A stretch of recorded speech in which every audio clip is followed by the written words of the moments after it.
اگه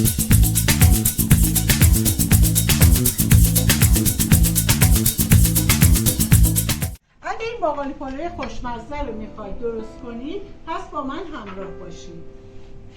براتون امروز آموزش باقالی پلو با مرغ دارم با الینا کوچولو نوه گلم. اومده خونه مامان فرزی. الینا جون مرغا رو به من بده. مرسی. من با الینا نوه گلم امروز میخوایم با هم دیگه آشپزی کنیم. سینه رو این قسمتش که ضخیم‌تره برش میدیم. به این صورت همه رو آماده میکنیم. بده اینا رو یک کوچولو نازک بکنیم که راحت تر پخته بشه. همه رو آماده میکنیم. من بعدا میرم تفتش میدم. ادامه مراحل رو بهتون میگم. یه دونه دیگه هم بده. مرسی. این نوه گل منه. من خیلی دوستش دارم. خیلی شیرین زبون و خوشگلم. توی تاوه کمی من روغن میریزم. مرغا رو تفت میدم. الینا جون مرغو بده. قاشقو بده. یه مرغ به من بده. مرغا رو تون به من بده. مرغا رو میذاریم توی تاوه. کمی تفتش میدیم همه رو. مرسی الینا جون. دست الینا نوه گل من درد نکنه. همه مرغا رو پس من توی تاوه میریزم. کمی تفتش میدم. مرسی الینا خوشگل. ما مرغا رو تفت میدیم همه رو. بعد کمینم فلفل زرجوبه. فلفل رو بده الینا جون. زرجوبه رو بده من. کمی فلفل.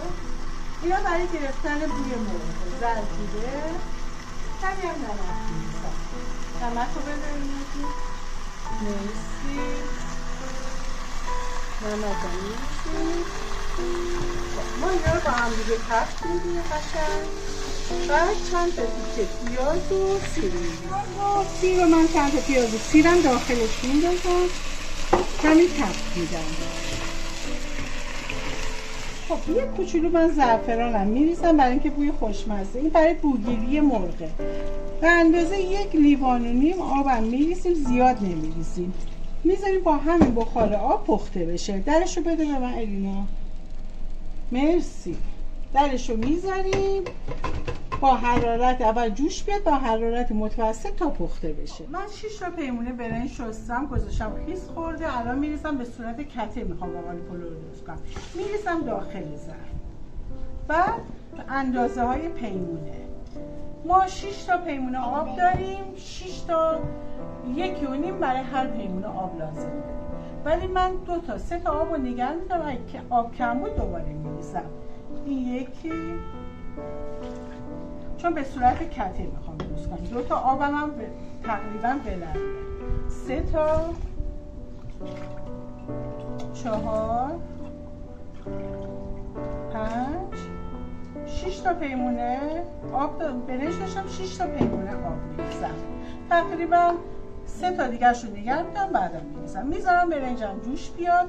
باقالیم هم گذاشتم یه جوش اومد خالی کردم که کفاش گرفته بشه. پس من برنج رو میذارم رو گاز. بود که جوش اومد حرارت رو کم میکنیم. با حرارت کم پخته بشه. خب تا آب برنجمون خشک نشده چون به صورت کته میخوام درست بکنم باقالی ها رو داخلش میریزم. شویدم داخلش میریزم. یه دفعه همه رو با هم دیگه شویدم بده به من الینا جون.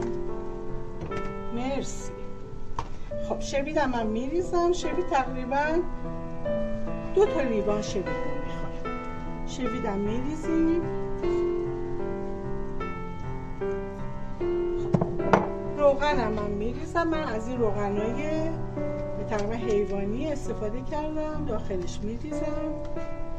ولی آب هنوز با چند تا آب دیگه داریم که اگه دیدیم کم بود میریزم اما بینش. خب باقالی و شوید رو یه دور هم میزنم.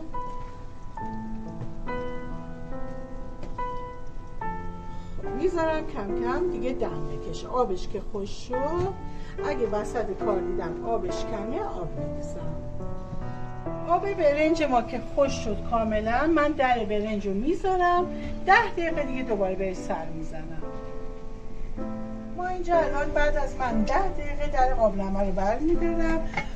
میبینم آب برنج من کافیه. اصلا دیگه احتیاج نیست آب بریزم. بعدا چوبای دارچین رو بده الینا. چوبای دارچین رو وسطش میذارم.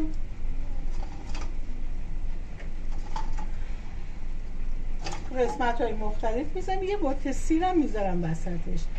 درش رو میذارم چون اصلا دیگه به آب احتیاج نداره، چون برنجم خیس خورده بود. در برنج رو میذارم، حرارت کمه، میذارم تا نیم ساعت دم بکشه کامل.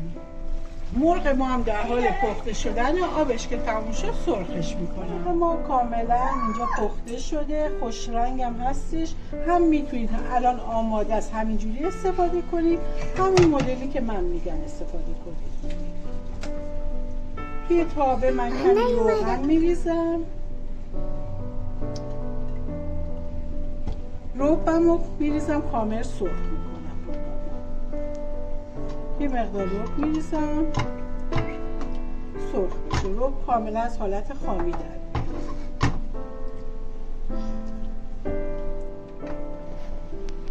کمی زعفران هم داخلش میریزم.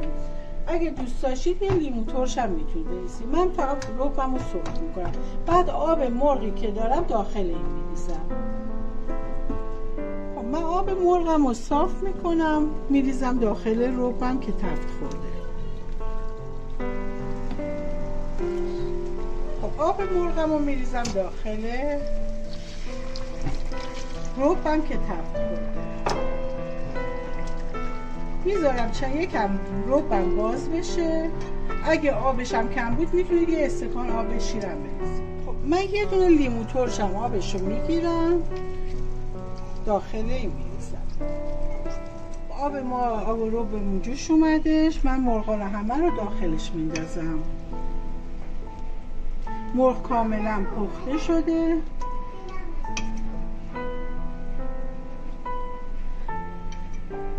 بعد درشو میذارم. بعد از نیم ساعت دوباره درشو برمیگردونم. مرغا رو همه رو اون سمت برمیگردونم. باقالی پلو خوشمزه ما آماده شد.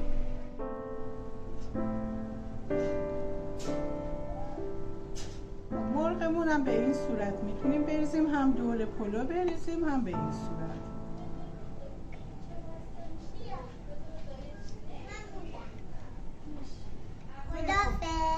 غذای خوشمزه ما آماده شد. مرسی از اینکه با ما همراه بودید. خداحافظ.